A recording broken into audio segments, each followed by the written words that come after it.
go now, baby. Welcome to another edition of Pound for Pound Picks, the UFC 308 edition of the show. We are proudly presented by Bet99. Make sure you check them out for all your UFC betting needs. So a very special edition of the show, not just because we have a big-time stacked pay-per-view going down on Saturday afternoon, by the way, for those of us in North America.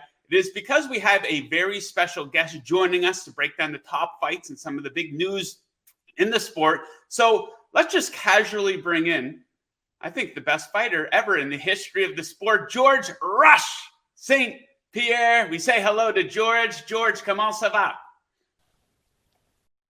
Ça va super bien, et toi? Très bien, très bien. The hair is on point, George. I like it. Looking good. Thank you. Try my best. Okay, so let's get right into it here, George. A big-time main event here going down on Saturday. Ilia Topuria defending the featherweight title, taking on Max Holloway. Topuria, all the makings of an all-time great here, 15-0 in his career, looking to add to his resume against a former champion in this division. So let me ask you, as an all-time great, how do you assess Topuria as a fighter, and are you buying into him as a big favorite here in this fight? Well, he's the favorite. I think he's got the power, the punch. But on the other hand, Holloway, he's got the stamina, he's got the endurance. It's gonna be a very tough fight. I think that historically speaking, Topuria, if the fight is an early stoppage, Topuria would have the edge. If you believe that Topuria would win, would be because of perhaps an early stoppage, you know. But if you go to a distance in the deep waters, you know, that's where the experience of Holloway will comes in and perhaps favor him. Yeah, I'm thinking longer fight here as well. If you look at the odds over at Bet99 right now, Topuria, a -270 favorite. Max Holloway, +200, George. So check this out. This is the biggest underdog Holloway has been in a fight since he fought Conor McGregor. And that's before Conor McGregor became Conor McGregor. So a very long time ago. My best bet for this fight, I'm going to go with the over 4.5 rounds, +110 odds at Bet99, kind of based on the idea that neither of these guys has ever been finished before. And Holloway has made a real habit of going deep into these 5-round fights. So his last 10 fights, all 5-rounders, he's gone over 4.5 in 9 of those 10 fights, with 8 of those fights going all the way to decision. So ultimately, though, do you think Topuria is going to stay undefeated here on Saturday? It's a tough fight to call, you know, like it's one of my, it's not my favorite fight on the card to make a bet, but if you're willing to go and I think it would be a good bet for you if you believe that Holloway would win and go to the distance. I think that would be a good bet for someone who believes that. But I think that Topuria is going to be tough because he's young, he's hungry, he's got the momentum. Well, you cannot never count Holloway out. Okay, let's go down to the co-main event. A very intriguing-looking middleweight fight here between Robert Whittaker, a +190 underdog, taking on Khamzat Chimaev, coming in as a -250 favorite. So Whittaker has bounced back quite nicely since being finished by Dricus du Plessis. He's gone on to win his next 2 fights. Now, he's only lost in this weight division to 2 men, DDP and Israel Adesanya, 2 pretty good fighters, I think that's fair to say. As for Chimaev, it seems kind of like, George, that we keep hitting the pause button on this guy's career, right? He's only fought twice in the last 2 years. He needs to pull out of his last fight due to an illness. There's been some weight cutting issues. We've seen him get in there when he's in there with high-level talent. He's only fought 2 really high-level guys in the UFC, Kamaru Usman, who came in on short notice, and Gilbert Burns. He seems to fade as the fights go longer. So the fact that we have to keep kind of hitting the pause button on Chimaev's career, do you still think he has the potential to be a champion in the UFC? Both of these guys have potential to be champion. I mean, they're both extremely good. Chimaev is younger, more, I would say he's got good momentum in a way that he's undefeated. But like you said, he's been on and off and on and off. You need to stay, on the right pace and the right track to not, take some time off, and I think he could, if he keep winning, he's gonna be the next contender for the middleweight champion. But Whittaker, it's gonna be a tough fight for him too. Style makes fight, like there's a guy that Whittaker fought twice. That is not like Chimaev, but could be similar to Chimaev, is Yoel Romero. Romero was a world-class wrestler, very explosive guy, and Whittaker beat him twice. We have to take this fight to account. But Chimaev is a little bit different. He's more of a new school type of guy. I don't know if he's going to try to take the fight to the ground or to strike with Whittaker. So Whittaker just beat another guy that is from Dagestan. Chimaev's from he's a Chechen guy, but he's one of his friend, or I wouldn't say friend, but they have some kind of camaraderie. So it's gonna be an interesting fight. There's a little storyline here. It's gonna be good. Sounds like you're leaning towards Robert Whittaker. That's where I'm going with my bet. I like him at plus 190 odds, and kind of based on the idea of, hey, this is a 5-round fight. And like I said, we saw Chimaev kind of fade in those fights a little bit against Gilbert Burns and Kamaru Usman. Robert Whittaker, a lot more experience in these 5-round fights here as well. And I think he's still very much in the thick of his prime. Let me ask you a question about Robert Whittaker. Did you ever come close to fighting him after you defeated Michael Bisping for the middleweight championship? Yeah, if I would have have another fight after Bisping, that would have been the guy that I would have fight. Probably, yeah. Stuff didn't happen because I got sick and everything. I was forced to. I couldn't fight, so I relinquished the title. I didn't want to hold it to put the division on pause. But if the fight goes to probably to the deep waters, that's what I believe Whittaker wants. And Whittaker not only wants that, but Whittaker puts a lot of pressure, a lot of. He keep always a very high pace. Chimaev is like a tank.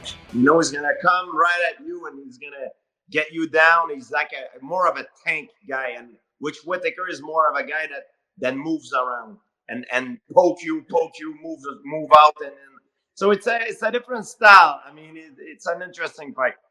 Okay, yeah, can't wait for that one. Okay, let's talk about this light heavyweight fight. Magomed Ankalaev, one of the biggest favorites on the card here, coming in at minus 380, taking on Aleksandar Rakic, coming back at plus 280. So Ankalaev, it looks like he's going to punch this ticket to a title shot against Alex Pereira if he can pick up the W here. Rakic looking to bounce back. He got knocked out at UFC 300 against Yuri Prohashka. How do you think this one goes? Yeah, this is going to be a good fight, and it sets up the table for perhaps a title fight. But we cannot look past Rakic. But I believe Ankalaev, the table is set for Ankalaev going for a title shot. So if you believe it's going to happen, that's, you have to go for Ankalaev in that fight. Indeed. Okay, so let's hop into some of the latest news here in the world of MMA and combat sports. Let's start with Francis Ngannou. He returned to the sport over the weekend, almost a 3-year layoff for him in MMA at least. We know he took the boxing matches. A very impressive win for him. He becomes a PFL heavyweight champion. Now, he's 38 years old, so maybe you could say the time is ticking here a little bit. He still appears to be at the top of his game. And a lot of people are asking, what's next for this guy? Obviously, he's not going back to the UFC where a lot of the bigger names are. That bridge has been burned on both sides. Meanwhile, though, not a lot of big-time marquee names here in the PFL for him to go up against. But I think you could say maybe some intriguing options in boxing. Deontay Wilder, I think a lot of people would sign up to watch that one. Who would you like to see Francis Ngannou fight next? I would like to see him against one of the top guy in the UFC. Perhaps John Jones, Aspinall, that would, or Stipe. You know, we cannot count Stipe out, even though I believe Jones will beat Stipe. But that's what I would like him to do. I mean, if he goes in boxing, it's a different sport. You know, he could do well, but now people, they will take him seriously in boxing, and I think for him, I would like to see him compete in MMA again. Do you think we'd ever get to a place in the sport, George? I don't think we will. Where, like, people, yes, we all want to see Ngannou fight John Jones. That's probably the top fight we could make in the sport right now. But it's an issue of the two promotions here. One's in the UFC, one's in the PFL. You think we'd ever see the UFC co-promote with another organization? I think it will happen. Not because the UFC will want to do that, because I believe the UFC will be forced to do that. Ooh, okay. I think the fan will demand it so much, and I think it's coming. Yeah, I think sometimes if there's enough money involved, maybe these guys in Saudi Arabia who are paying for all these big boxing matches and stuff like that, maybe a possibility there, because money does talk, right? People forgot that it has been done before with Chuck Liddell and Pride. So it has been done once. It could be done again.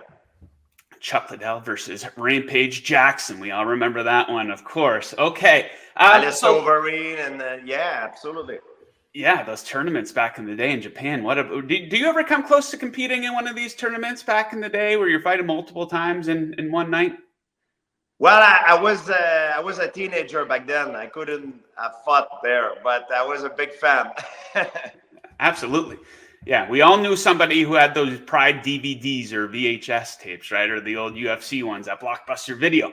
Okay, so speaking of the heavyweight division, we have a big-time heavyweight fight coming up next month. You touched on it, John Jones taking on Stipe Miocic. Now, a lot of criticism for this fight here, George.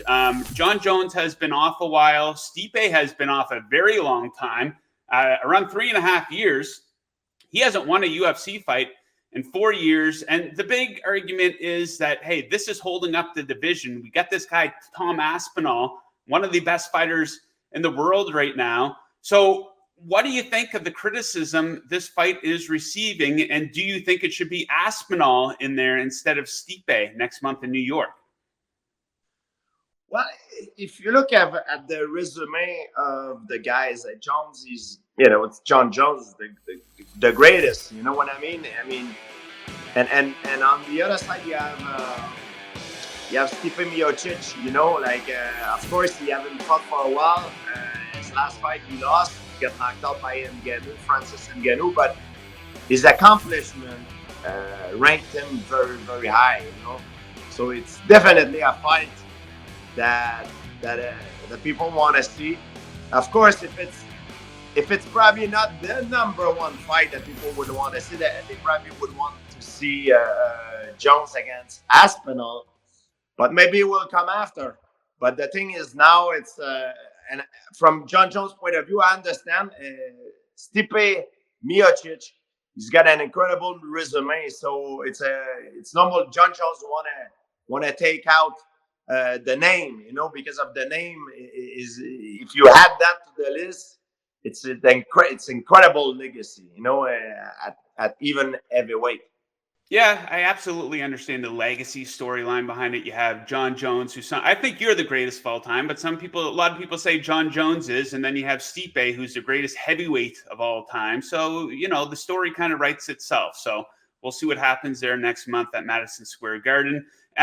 Let's end with this big main event announced for a UFC event in December. It's your weight division, George. The welterweight championship will headline UFC 310 here. Belal Muhammad making his first defense against Shavkat Rakhmonov. This guy's 18-0 with 18 finishes in his career. So, Muhammad, you look at the odds for this one. Muhammad's a plus 180 underdog. He was a pretty big underdog in his last fight against Leon Edwards as well. And this is a guy I don't feel like he gets the respect that he truly deserves. That was a great performance he put on against Leon Edwards. So my question to you, as the former champion of this division, what do you think of Magomed as the new champion, and what do you think of this matchup? Well, he shines when he's the underdog. That's where he shines the most. So I mean, you cannot count him. He's very good, very durable. Man, the guy is he goes to war. He's a trooper. You know what I mean? But on the other side, you have Rakhmonov, who's undefeated, incredible resume. We haven't not seen him against top. I mean, we have seen him with top guy, but like now he's doing like he's gonna have to go like fighting all the best of the best if he wins. And now he's going against the best, who's Belal Magomed. So it's gonna be interesting. It's gonna be a big test. The ultimate test, because he's going for the title.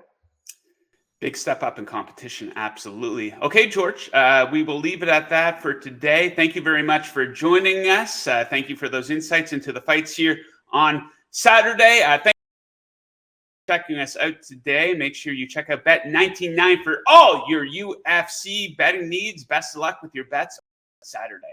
And play responsibly. Yeah, let's go.